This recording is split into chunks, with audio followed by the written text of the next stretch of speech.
ಇಲ್ಲಂತಲ್ಲ, ದುಡ್ಡಿಗೆ ಇವರು ಮಾರ್ಕೊಳ್ತಾರೆ ತಮ್ಮ ಮತಗಳನ್ನು ಹಾಗೆ ಹೀಗೆ ಚರ್ಚೆ ಮಾಡಿದ್ವಿ. ಅದು ಸುಳ್ಳಂತಲ್ಲ, ಅವಗೂ ಸಹಿತ. ಯಾಕಂದರೆ ಇಲೆಕ್ಷನ್ ಸಮಯದಲ್ಲಿ ಯಾರು ದುಡ್ಡು ಹರಿದಂಗೆ ಹರಿತಿರ್ತದೆ ಮಾಡ್ತಿರ್ತದೆ ಅನ್ನೋದು ನಾವು ಗಮನಿಸಿದ್ದೀವಲ್ಲ. ಎಲ್ಲರೂ ಅನುಭವಕ್ಕೆ ಬಂದಂಥ ಮಾತು. ಭಾಳಷ್ಟು ಜನ ಹೇಳ್ತಾ ಇರ್ತಾರೆ, ಇಲ್ಲರಿ 5,000 ಕೊಟ್ಟರು, 500 ಕೊಟ್ಟರು, 200 ಕೊಟ್ಟರು, 300 ಕೊಟ್ಟರು ಅಂಥೇಳಿ ವೋಟ್ ಹಾಕಿ ಬಂದಂಥ ಮಾತಾಡೋದು ಕೇಳಿದಾಗ ಇದೇನಪ್ಪ ಪ್ರಜಾಪ್ರಭುತ್ವ ಅಂತೇಳಿ ನಾವು ಮುಜುಗರಪಟ್ಟಿದ್ದು ಅದ. ಅಂಥ ಸಂದರ್ಭದಲ್ಲಿ ಇವತ್ತು ಒಂದು ಸಮ್ಮಿಶ್ರ ಸರ್ಕಾರವನ್ನು ಮೋದಿಯವರು ಒಂದು ಬಲ ಕೊಟ್ಟಿಲ್ಲ.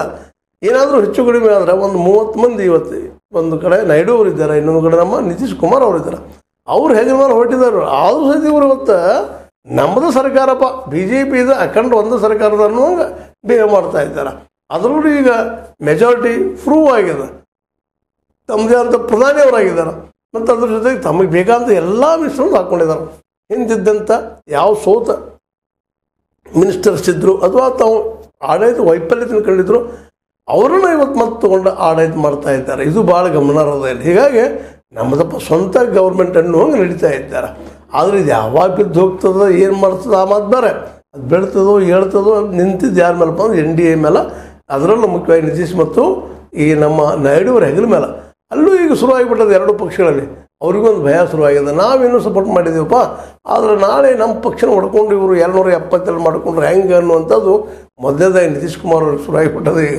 ಯಾಕಂದರೆ ಯಾವುದೋ ಅಂತ ಮುಖ್ಯ ಪೋರ್ಟ್ಫೋಲಿಯೋ ಕೊಟ್ಟಿಲ್ಲ, ಜೊತೆಗೆ ಬಿಹಾರಕ್ಕೆ ಒಂದು ಪರಿಹಾರ ರೂಪದಲ್ಲಿ ವಿಶೇಷ ಪ್ಯಾಕೇಜನ್ನು ಕೊಡುವ ಸಾಧ್ಯತೆಗಳಿಲ್ಲ.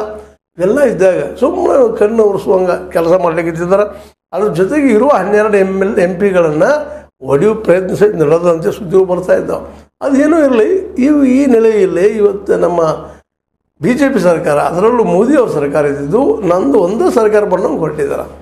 ಅದು ಸಹಿತ ಇವತ್ತು ಸಾಕಷ್ಟು ಟೀಕೆಗೆ ಒಳಗಾಗ್ತಾ ಇದೆ. ಆದರೆ ಮೊದಲಿನ ರಭಸ ಮಾತ್ರ ಮೋದಿಯವರಲ್ಲಿ ಕಡಿಮೆ ಆಗಿದೆ ಅಂತೇಳಿ ಈ ಕಳೆದ ಒಂದು 7 ದಿನಗಳಲ್ಲಿ ಏನು ನಾವು ಸದನದಲ್ಲಿ ನೋಡ್ತಾ ಇದ್ದೀವಿ, ಆ ಮೊದಲಿನ ರಭಸ ಇವತ್ತಿಲ್ಲ. ಒಂದು ರಭಸ ಇವತ್ತು ನಮ್ಮ ರಾಹುಲ್ ಗಾಂಧಿ ಅವರಲ್ಲಿ ಬಂದ ಅಟ್ಯಾಕ್ ಮಾಡುವಂಥದ್ದು, ಇಲ್ಲಿವರೆಗೆ ಆಡಳಿತ ದೋಷಗಳ ಬಗ್ಗೆ ಮಾತಾಡುವಂಥದ್ದು ಮತ್ತು ಆಡಳಿತ ಹೆಂಗಿರಬೇಕು ಅನ್ನುವಂಥದ್ರ ಬಗ್ಗೆ ಮಾತಾಡುವಂಥದ್ದು, ಮೋದಿಯವರ ಪ್ರತಿಯೊಂದು ಆಡಳಿತ ದೋಷಗಳನ್ನ ಎತ್ತಿ ತೋರಿಸುವಂಥ ಪ್ರಬಲವಾದ ಕೆಲಸವನ್ನು ನಮ್ಮ ಈ ಏನಪ್ಪ ಅಂತಂದರೆ ರಾಹುಲ್ ಗಾಂಧಿ ಅವರು ಮಾಡ್ತಾ ಇದ್ದಾರೆ. ಹೀಗಾಗಿ ಇವತ್ತು ನಾವು ಒಂದು ಮಾತು ತೆಗೆದು ಸ್ಪಷ್ಟವಾಗಿ ಹೇಳಬೇಕಾಗಿದೆ, ಇಲ್ಲಪ್ಪ ನಮ್ಮ ದೇಶಕ್ಕೆ ಒಂದು ವಿರೋಧ ಪಕ್ಷ ಬಂತು ಮತ್ತು ನಮಗೆ ಸಮ್ಮಿಶ್ರ ಸರ್ಕಾರಗಳು ಬೇಕು ಅಂತೇಳಿ. ಯಾಕಂದರೆ ಇಲ್ಲಾಂದ್ರೆ ಡಿಕ್ಟೇಟರ್ಗಳು ಬೆಳೀತಾರಪ್ಪ ಇಲ್ಲಿ ಅಂತೇಳಿ.